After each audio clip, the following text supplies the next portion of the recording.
My name is Ellie Gold. I'm the president of the Gold Institute for International Strategy. In recent days and weeks, we've seen a lot of change coming from the Trump administration to focusing on Syria, and in particular northeastern Syria. President Trump has discussed pulling troops out of northeastern Syria and essentially not getting in the way of Turkey's activities in that region. There's clearly been a lot of discussion about this, and I've hosted recent meetings, and videos that you can of those meetings you can find on our Facebook page and website. But I thought it was important, and most recently, that President Trump had using his, in true presidential and true commander-in-chief form, took decisive action when he was given the opportunity to take out or neutralize the ISIS leader Abū Bakr al-Baghdadi. And that was, really fantastic work, and kudos to President Trump. But there's a lot more that needs to really be done with regards to ISIS. I know that the president and many others have suggested, and to some degree accurately in the past, that we have defeated ISIS. But I thought it's really important to at this juncture to take a look and see what is happening in that region. With me today is a Gold Institute senior fellow, Nahro Zagros. Nahro hails from Kurdistan and is actually with me today live from Kurdistan, so we can have a conversation about what's happening. And Nahro, first of all, thank you for joining me. Thank you. But before we go into the conversation, if you can just give everybody the 30-second elevator speech about your background, and also why you think it's important, living so far away from the United States, why you think it's important to be involved in the Gold Institute for International Strategy and with working with us on foreign policy. Thank you, Ali. Yes, I am Nahro Zagros, Vice President of Soran University, also Senior Fellow at Gold. It's important to be a part of this wonderful institution with so amazing people from all different political backgrounds in the heart of Washington, where all these decisions are made there. So as far as I'm concerned, there is a lot happening here in this part of the Middle East where we are, and I think sharing my ideas with your fellows and my colleagues at Gold Institute is important, because it will help people and decision makers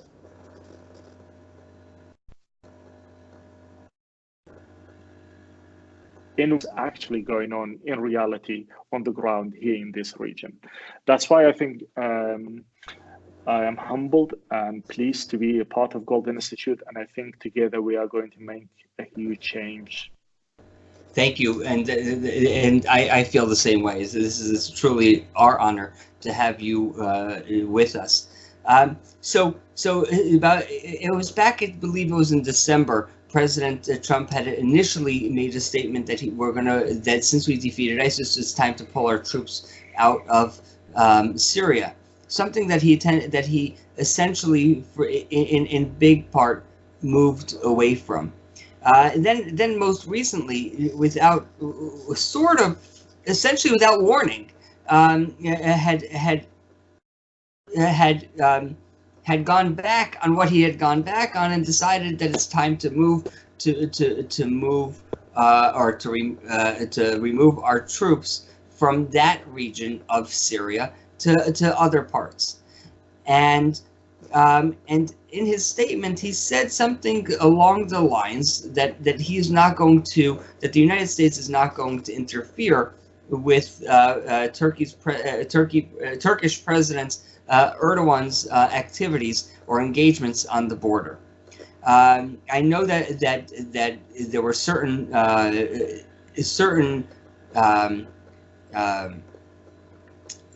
concessions made by Kurdish parties and other minorities in the northeastern Syria to move away from the border. Several miles. It was about 7 miles or so further away, and destroy some of the defenses that they had put up before.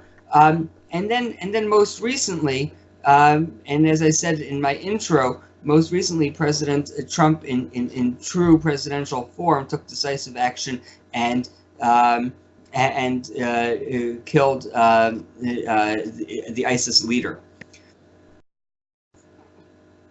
Now, there's a bit of confusion here, or at least so it would appear, that and I don't want to diminish the killing of al-Baghdadi, but I do want to, let's put things in context. And number one, and most importantly here, and feel free to go back, to set the stage if you so choose, but what does that mean for northeastern, for the Kurds, for northeastern Syria, and the entire region, including the minorities, in other minorities, that is, with regards specifically to ISIS, as you see it? Okay, thank you. The thing is, Abū Bakr al-Baghdadi was killed a few days ago, and I think everybody welcomes the news. And like you said, kudos to President Trump for his decisive action and decision to go after him and kill him. But let's remember that so many things happened in the past 2-3 weeks on the ground here in Kurdish part of Syria or in northeast Syria that is difficult to understand and analyze, difficult to analyze the whole situation. And for all these decisions that the President made, killing al-Baghdadi, it's not number one item in the news. It's not in major news outlets for so many reasons, but I'll come to that. But briefly, let me explain what happened. December last year, President Trump said that he will pull out US troops from northern Syria. But then everybody advised him not to do that. Things were calmed down after a few weeks, and the troops stayed there, and people forgot about it. What happened? 3 weeks ago, he had a phone call with President Erdogan, the president of Turkey. And on the phone call, he told Erdogan that US will pull out of troops in northern Syria. It's actually happened within the conversation of the phone call. And the following day, Erdogan attacked northern Syria. Okay? Then people talked about betrayal.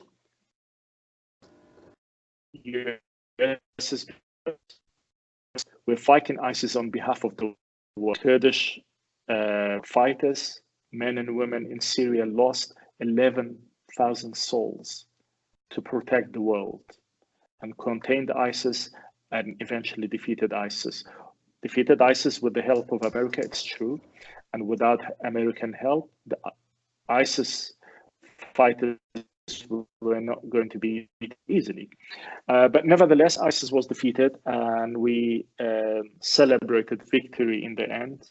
And ISIS was defeated not only in Syria, but also in Iraq and in so many other parts of the region.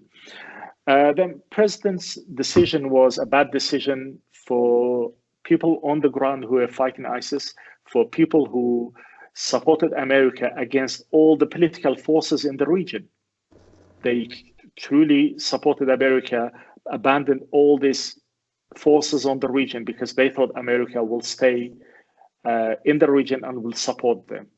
They knew the consequence was very harsh to decide to go and support America on this cause, but they thought America will stay. In the end, it didn't. So Kurds were left out, and then killing al-Baghdadi, it wouldn't have happened without the support of Kurds. That's why people think President Donald Trump's decision was bad for so many reasons. One, pulling out of troops in northern Syria, he left a power vacuum in the region. Then Russians came in. Assad's regime came back to these areas, which they lost a few years ago. And then Iran came. So we have given power to these forces, Syrian Assad regime, and then Russians and the Iranians. On the other hand, we have given green light to Turkey to go into another country to violate international laws and invading a country with no justification. The justification the Turks had that northern Syria was full of terrorists and it was bad for Turkish security. But there is no one evidence and no one incident that people inside Syria attacked Turkey. There were no evidence whatsoever. So it was a very poor and bad justification. That's why killing al-Baghdadi, going back to the what I said earlier, killing Baghdadi is not the biggest news in the region. People are still trying to ponder why America left and why America gave all this power to Russians and Iranians and the Assad regime in northern Syria, and why America left its most true and faithful ally in the region. Now, American allies are also worried. They think, if America leaves the Kurds, which Kurds fought on behalf of America, then one day they will leave other allies too. So let me jump in here. I want to ask you a question on that point. And this is a conversation that I mean no disrespect, but candid conversations. Okay. The Kurds are by far, I would, and many describe as Israel of within your neck of the woods. However, the Kurds they're not Saudi Arabia. Kurdistan is not, and the Kurdish people, it's not a country like Saudi Arabia or some of the other, let's just say, more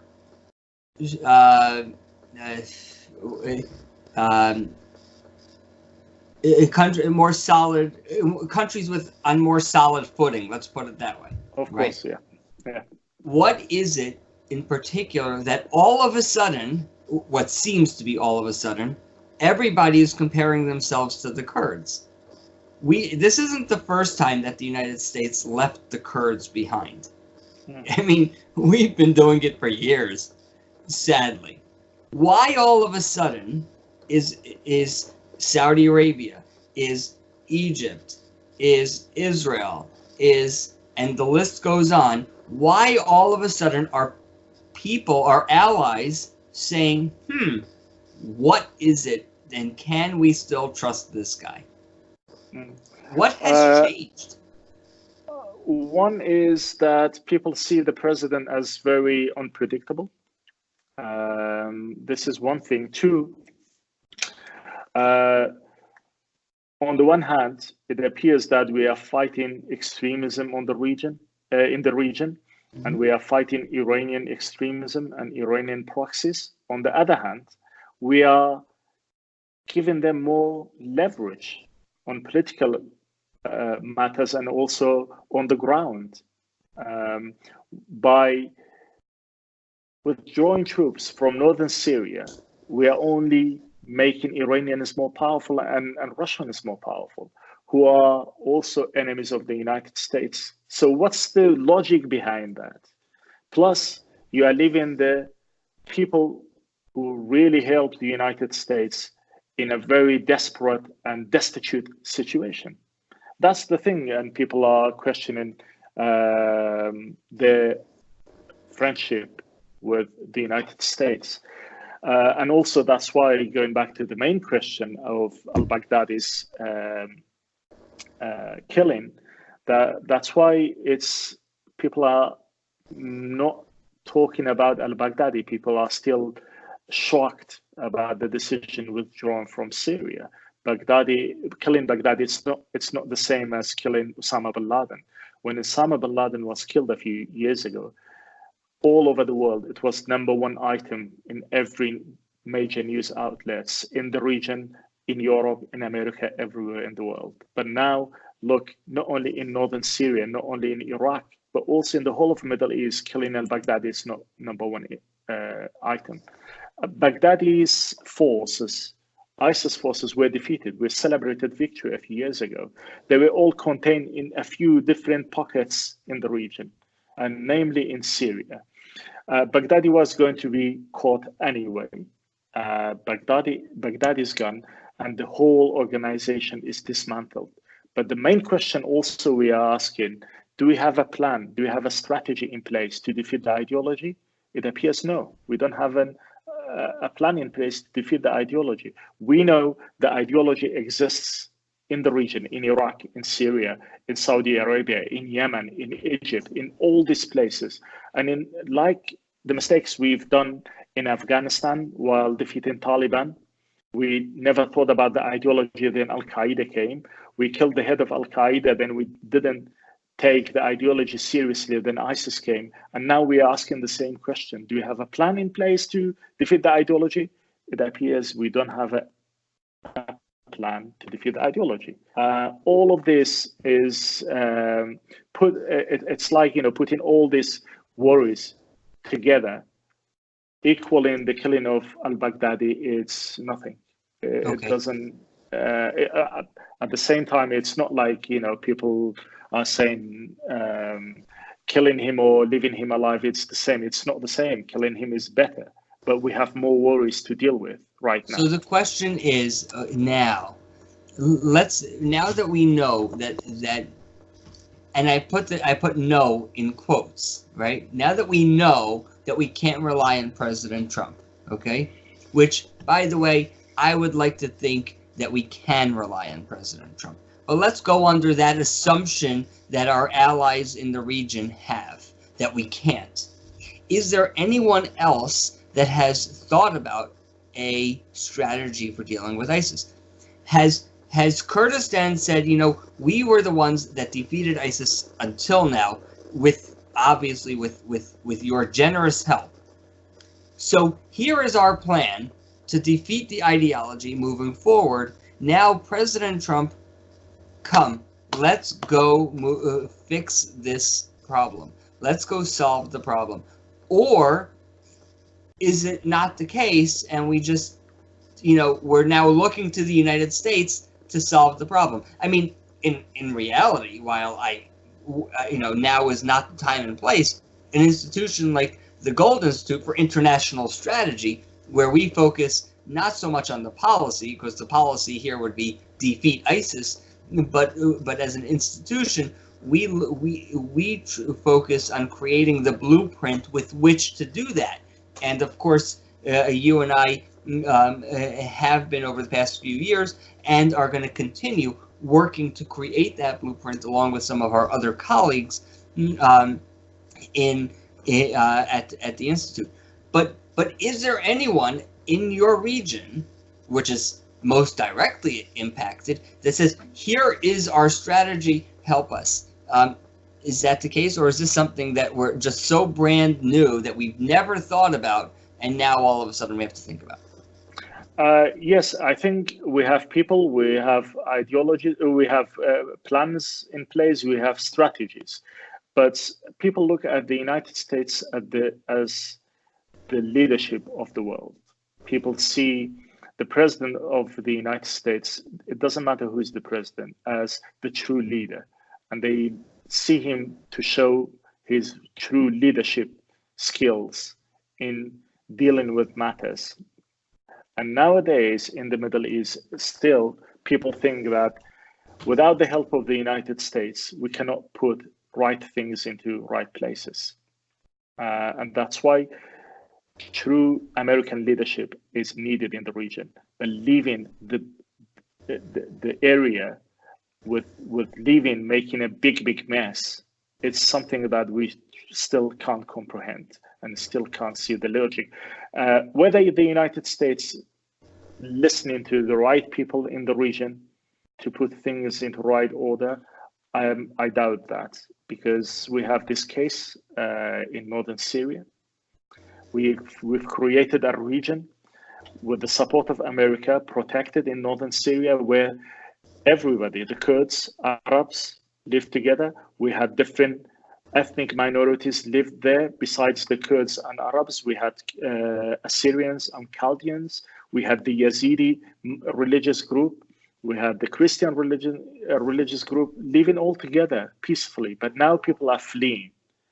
And they're fleeing to Iraq. I mean, Iraqi Kurdistan. Correct? Kurdish part of Iraq. Correct. Iraqi Kurdistan. And how many people, to the best of your knowledge, have recently fled to Iraqi Kurdistan? Apparently, it's the number. It's over 100,000 so far, but it all depends on how long? In what period of time? Within 2-3 weeks. In 2-3 weeks, we had 100,000 people that left the northeastern Syria and went to the Kurdistan region of Iraq, and not all of them are Kurds, correct? Not all of them are Kurds. They are Arabs, they are Christians, they are Yazidis. Bearing in mind, we also have around 200,000 Syrian refugees already. We had them for the past 4 or 5 years. But people are fleeing, and some people are waiting. Some areas are badly affected by the war, so people are displaced. Some places are not affected directly by the war, but still worried. And I think everyone's priority, if they are fleeing, then Kurdistan region of Iraq is the number one priority. It's the number one safety place. This is the situation here. Just to recap everything. People are before you recap, let me just, if I may, I have 3 questions for you. I'll take the easy, I guess I'm going to say probably the shortest answer first, and that is, or the question with the shortest answer. What does this do to the Kurdistan region of Iraq's relationship with Turkey? I know that the Kurdistan region of Iraq's relationship with economic relationship with Turkey is a solid one and a necessary one. What, if anything, does this change? I know it puts you sort of in that weird position. While we don't like you, but we need you. So what does that change, if anything? We don't know how things will pan out, but I think the authorities here are worried about the future relationship with Turkey, but also the future relationship with Iran and the whole of Iraq. The authorities are also worried whether the United States is going to stay in northern Iraq or will leave northern Iraq too. Bearing in mind, they only have a few soldiers on the ground, not many. But our Prime Minister in Iraqi Kurdistan announced that he's going to Turkey, and I think he's going either today or tomorrow or the day after. I don't know. It's very the visit is very imminent, and possibly he will discuss the future relationship with Turkey. One of the things that Iraqi authorities and Kurdish authorities thought about while Turkey decided to invade northern Syria, for Turkey to open another corridor directly with Iraq, bypassing Kurdistan region for future trade relations. Right. The only way that Turkey can get into Iraq is within Kurdistan region.